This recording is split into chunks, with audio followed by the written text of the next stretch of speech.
할렐루야. 네, 감사합니다. 우리 호산나 성가대 아름다운 찬양 감사드립니다.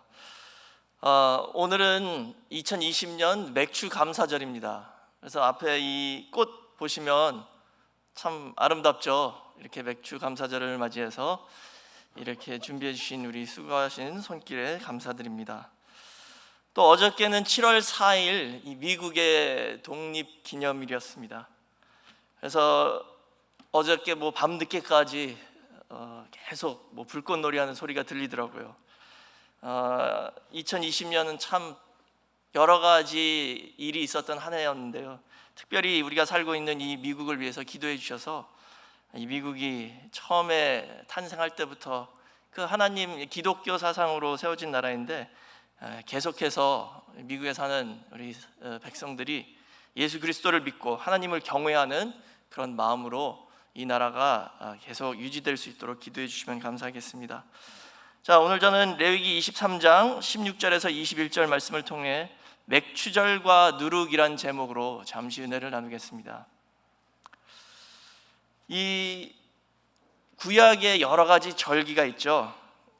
오늘 이 맥추절은 유월절 다음 날이 큰 절기는 아니지만 아주 작은 절기 중에 하나가 있습니다. 유월절 다음 날이 보리를 바치는 보리의 초실절이에요.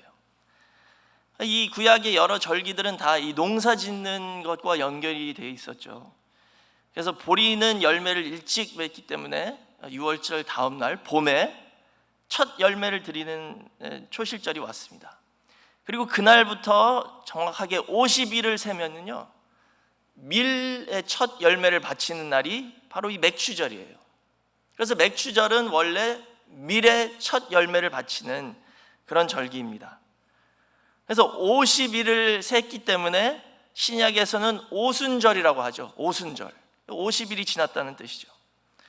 또 구약의 맥추절의 다른 이름이 칠칠절입니다. 칠칠절이라는 것은 7일이 한 주가 7번 지났다는 거예요. 77에 49잖아요. 그리고 그 다음 날이 50일째가 되는 것이죠. 그래서 맥추절의 다른 이름이 오순절도 있고 칠칠절도 있다는 것입니다. 그래서 맥추절은 밀의 첫 열매를 바치는 날이고, 신약에 와서 그 같은 날 오순절날 성령이 강림해서 교회가 탄생했습니다. 근데 오늘날 저희는 특히 우리 한국 교회에서는 이 맥추절을 7월 첫째 주에 이렇게 지키고 있습니다. 날짜는 다르죠. 그래서 이 맥추절은 이제 저희에게 이 한 해의 딱 중간입니다. 상반기를 마치고 하반기를 시작하는 이 시점에서 2020년 1월부터 6월까지 아주 다사다난한 한 해였지만 하나님께서 저희를 지금까지 지켜주시고 또 주신 모든 축복을 되돌아보면서 감사하는 절기이며, 또 더 나아가서 더 중요한 것은 7월부터 앞으로 12월까지 올 이 하반기에 하나님께서 더욱더 크신 축복을 주시기를 기도하는 마음으로 첫 열매를 드리는 겁니다. 첫 열매라는 것은 뭐냐면요, 앞으로 올 모든 열매의 대표라는 뜻입니다. 그런 믿음으로 첫 열매를 바칠 때 이 2020년 하반기에는 더욱더 크신 축복을 저와 여러분에게 부어주시는 한 해가 되시길 주의 이름으로 축원하겠습니다. 오늘 저는 이 절기의 영적 의미를 살펴보고자 합니다. 맥추절 날짜도 틀리죠, 구약과는. 그러니까 이 절기를 지킬 이유가 있을까, 이렇게 생각하시는 분들도 계십니다. 근데 오늘 본문 21절에 분명히 하나님께서는 이것은 영원한 규례다라고 말씀하셨어요. 그래서 역대하 30장 3절이나 13절 보시면요, 히스기야 왕 때도 상황이 제사장들이 성결하지 못했고 백성들이 예루살렘에 모일 수 없어서 6월절을 한 달 연기해서 2월 달에 지켰습니다. 그것을 하나님께서 허락해 주신 거예요. 이것을 통해서 저희가 알 수 있는 것은 날짜도 중요합니다. 중요하지만 이 절기의 핵심은 그 날짜에 있지는 않다는 것이죠. 그래서 저희는 이 절기의 그 정신, 그 영적 의미를 깨달아야 된다는 것입니다. 그럼 이 맥추절은 저에게 무엇을 가르쳐 주나요? 오늘 본문에서는 하나님께서 맥추절에 어떤 제사를 바쳐라 라고 말씀해 주셨어요. 그래서 그 제사를 통해서 맥추절의 의미를 알아보고자 합니다. 구약에 여러 가지 제사들이 있죠. 그 제사마다 바치는 그 제물이 다 다릅니다. 근데 여기에 이 제사, 제물은 오늘날 기독교인들에게는 헌금을 의미하잖아요. 그리고 우리의 예배를 의미합니다. 예수님께서는 마가복음 12장 42절에 그 헌금에 대해서 한 가난한 과부가 와서 2렙돈, 곧 한 고드란트를 넣는 것을 보시면서 제자들에게 내가 진실로 너에게 이르노니 이 가난한 과부는 연보궤에 넣는 모든 사람보다 많이 넣었도다 라고 말씀하셨어요. 2렙돈은요 오늘날로 말하면 이전입니다. 이전. 진짜 아무것도 아니죠. 요즘 1전짜리 땅에 있는 거 줍지도 않잖아요. 그거 더러운데 바이러스 옮길 수도 있고. 그런 이전을 헌금 연보궤에 넣는데도 예수님께서는 그 믿음을 보시고 가장 많이 헌금한 여인이다 라고 말씀하셨어요. 그러니까 이 제사에는 그 금액이 중요한 게 아니라 그 마음이 중요하다는 것이죠. 제사는 무엇입니까? 바치는 사람의 그 마음을 반영하는 우리에게 거울 같은 역할을 하는 것입니다. 우리의 거울이라는 것입니다. 우리 마음이 거기에 반영되는 거예요. 결국 하나님께서 원하시는 것은 우리의 마음 그리고 우리 자신입니다. 우리의 삶을 온전한 제사로 바치기를 원하시는 것이죠. 그래서 구약의 여러 가지 제사는 오늘날 성도가 어떤 마음 상태로, 어떤 믿음으로, 어떤 모습으로 살아가기를 원하시는지 그것을 가르쳐 주시는 것이 바로 제사라는 것입니다. 그럼 맥추절에 바치는 제사를 통해서 오늘날 저와 여러분이 어떤 신앙의 모습으로 살아가야 하는지 살펴보도록 하겠습니다. 첫 번째로 새 소재를 드려야 합니다. 새 소재. 소재요, 소재. 오늘 본문 레위기 23장 16절에 나와 있죠. 새 소재를 여호와께 드리되. 이 소재라는 것은 고운 가루로 드리라고 명령하셨어요. 고운 가루. 그러니까는 맥추절에는 밀의 첫 열매를 가지고 와서 그것을 고운 가루로 만들어 가지고 소재로 바치라는 거예요. 여기 고운 가루라는 것은 히브리어로 솔레트입니다. 솔레트. 그 뜻은 뭐냐면 그 쭉정이를 껍질을 벗겨서 알맹이만 곱게 빻아가지고 소재로 바치는 제사가 바로 이 솔레트입니다. 창세기 18장 6절 보시면 아브라함에게 하나님과 두 천사가 방문하셨잖아요. 그때 아브라함이 그분이 하나님이시라는 것을 알아보고 접대를 할 때 솔레트로 그 고운 가루로 떡을 구워서 대접을 했다라고 나와 있습니다. 이것을 볼 때 이 솔레트라는 것은요 최상품이라는 겁니다. 가장 비싸고 가장 값진 것이라는 거예요.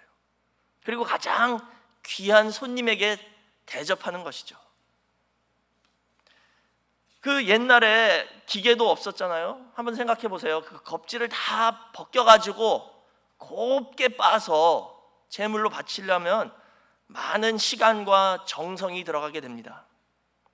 이것이 바로 우리가 하나님 앞에 신앙생활을 할 때 이런 정성을 들여서 하라는 것을 가르쳐 주는 것이죠.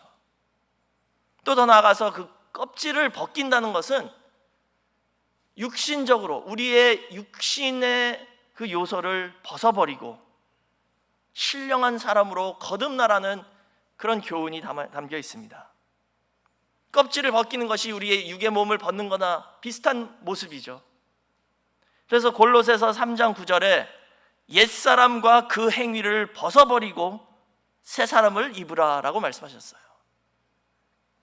그 밀의 껍질을 벗겨서 곱게 빻아서 바치는 것처럼 과거에 우리의 죄악된 모습, 그 옛사람을 다 벗어버리고 우리 자신을 완전히 빠서 정성껏 하나님께 바치라는 것이죠.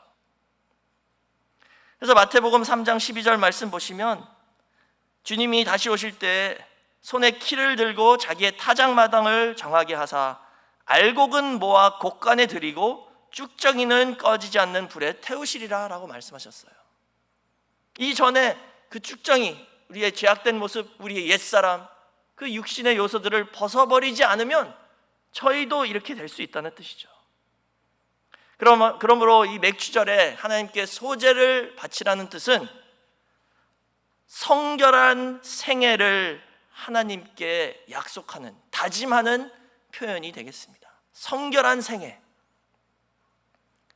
우리 모두 다 그 알곡처럼 옛사람을 벗어버리고 하나님 앞에 성결한 생애를 살아가겠다라고 하나님 앞에 다짐하라는 뜻입니다. 과거에 어떤 죄를 지었든지 상관없습니다. 예수 그리스도를 믿는 순간 그 모든 죄 용서해 주셨습니다. 이제는 그런 옛사람을 다 벗어버리고 성결한 생애를 다짐하는 저와 여러분이 되시길 바라겠습니다. 큰 두 번째로 2개의 떡을 드리라고 말씀하셨습니다. 2개의 떡을 드리라라고 레위기 23장 17절에 기록되어 있죠. 그러니까는 밀 첫 열매에 알곡을 가져와서 소재로 빻아서 가루로 만든 다음에 그것을 가지고 2개의 떡을 구워서 하나님께 요제로 바치라는 것이죠. 그 요제라는 것은 앞뒤로 흔들리는 제사를 의미합니다. 이렇게 앞뒤로 흔드는 거예요. 그래서 이것은 하나님께 드렸는데 하나님께서 다시 우리에게 돌려주셨다, 이런 상징적인 행위죠. 근데 2개의 떡을 만들래요. 그 가루 가지고 한 큰 덩어리를 만들 수도 있겠죠. 근데 하나님께서는 꼭 2개의 떡을 만들라라고 명령하셨어요. 성경에서 이 둘이란 숫자는 증인, 증거를 상징하는 숫자입니다. 왜냐하면요, 그 율법을 보시면 어떤 한 사람의 그 범죄를 결정할 때에 한 사람의 증언으로 절대 결정하지 말라라고 명령하셨어요.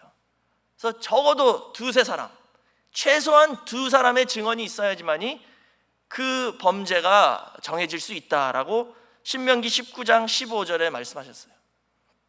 그래서 그 둘이라는 숫자는 증인과 연결돼서 성경에 자주 등장하고, 둘은 증인 혹은 증거를 상징하는 숫자입니다. 그래서 지난주에 배운 것처럼 신약의 2 증인은 우선 예수 그리스도이시죠. 예수님께서는 당신의 증거가 참이다라고 주장하셨는데 그 이유가 예수님 안에 하나님 아버지께서 증거하시고 또 예수님도 증거하시기 때문에 2 증인이 있다라고 말씀하셨어요. 그런 것처럼 예수 그리스도를 믿는 성도도 이제 이런 신령한 2 증인이 되어야 된다는 뜻입니다. 예수를 믿는 저희도 우리 안에 하나님의 증거가 있어야 된다는 거예요. 저희 그 한국 찬송가의 340장이 그 예수 믿는 것은 받은 증거 많도다, 이런 가사가 있잖아요. 받은 증거가 있는 사람이 진짜 예수를 믿는다는 겁니다. 우리 안에 증거가 있어야 된다는 것이죠. 그래서 요한 1서 5장 9절에서 10절 말씀 보시면, 만일 우리가 사람들의 증거를 받을진대 하나님의 증거는 더욱 크도다. 하나님의 증거는 이것이니 그 아들에 관하여 증거하신 것이니라. 그리고 10절에서 하나님의 아들을 믿는 자는 자기 안에 증거가 있고 라고 말씀하셨죠. 자기 안에 증거가 있는 사람이 진짜 예수님을 믿는 사람이라는 것입니다. 그래서 이 맥주절에 드리는 이 2개의 떡은 신약에 와서 오순절날, 오순절이 맥주절이죠. 같은 날이죠. 그 오순절날 예수를 믿는 제자들에게 성령이 강림하셔서 성령 충만함을 받아서 예수님의 증인으로 그 제자들이 세상 땅끝까지 복음을 전파할 것을 먼저 예표하는, 구약에 예표하는 절기가 되겠습니다. 그래서 사도행전 1장 8절 말씀 보시면, 오직 성령이 너희에게 임하시면 너희가 권능을 받고 예루살렘과 온 유대아 사마리아와 땅끝까지 이르러 내 증인이 되리라 라고 말씀하셨죠. 증인이 된다. 언제?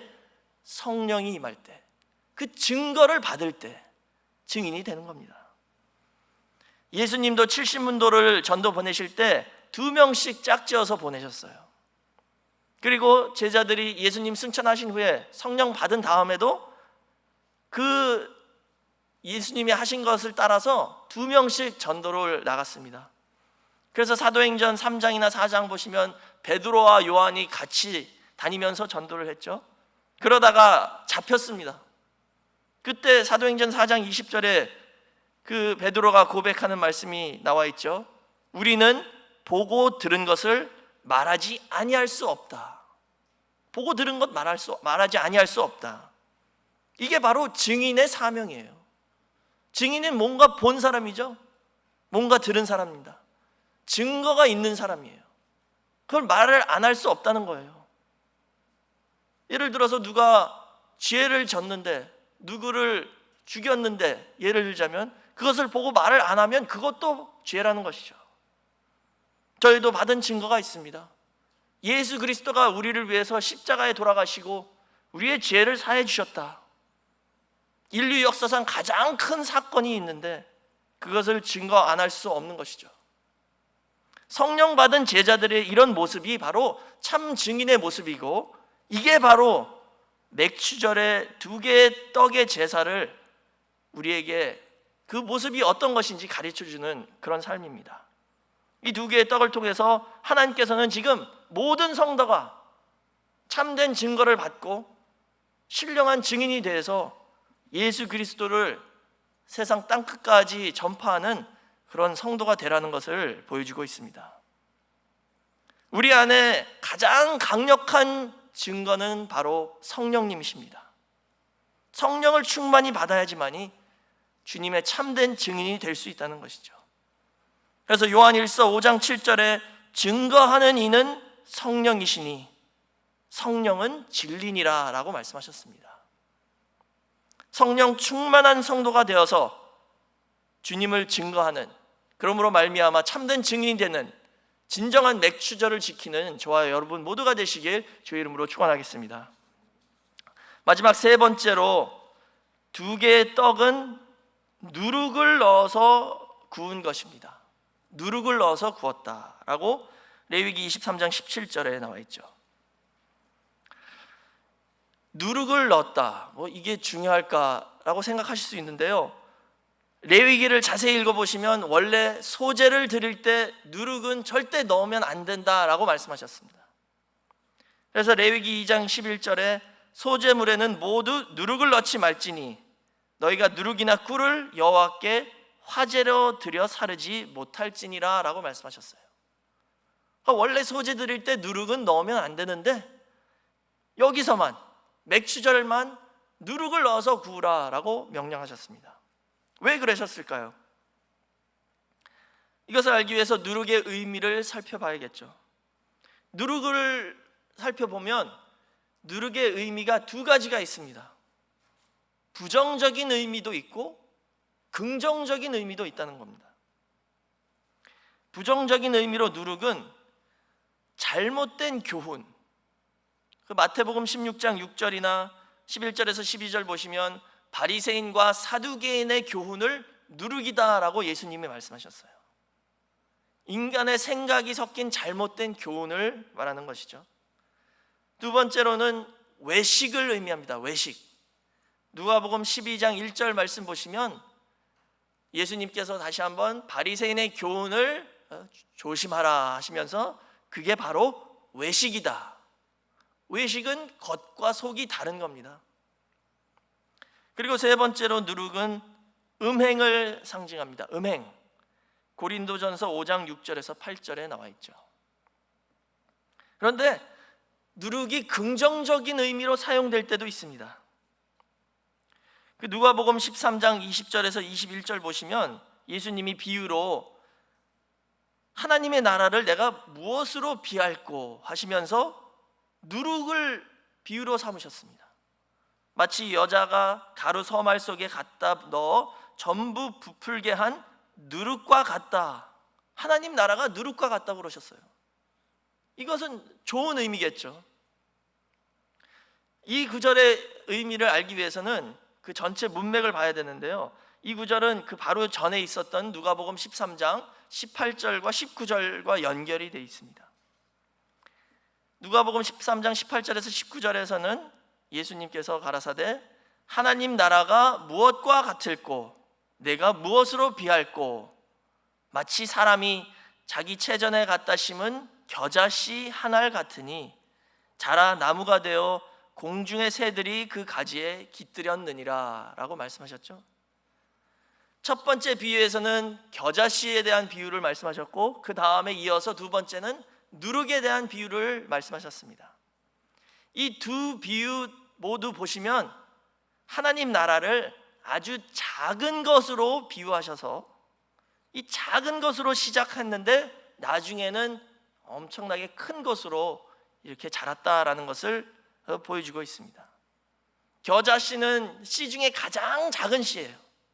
근데 그 씨를 심었더니 겨자 나무는 가장 큰 나무 중에 하나입니다. 엄청나게 큰 나무가 돼서 공중의 새들이 그 가지에 깃들었다. 이게 하나님 나라다. 그 다음에 두 번째 누룩도 역시 아주 작은 것이죠. 조그만 누룩을 그 밀가루에 섞어서 빵이나 떡을 만들었더니 이게 부풀어서 많은 사람들이 먹게 된다는 것입니다. 이게 또 역시 하나님 나라는 거예요. 그래서 여기 누룩을 하나님 나라로 비유하신 이유는 그 누룩에 부풀게 하는 능력을 말씀하시는 겁니다. 보통 나쁜 소문이 빨리 잘 퍼지죠. 저 사람이 뭐 이랬대, 이런 스캔들이 있었대.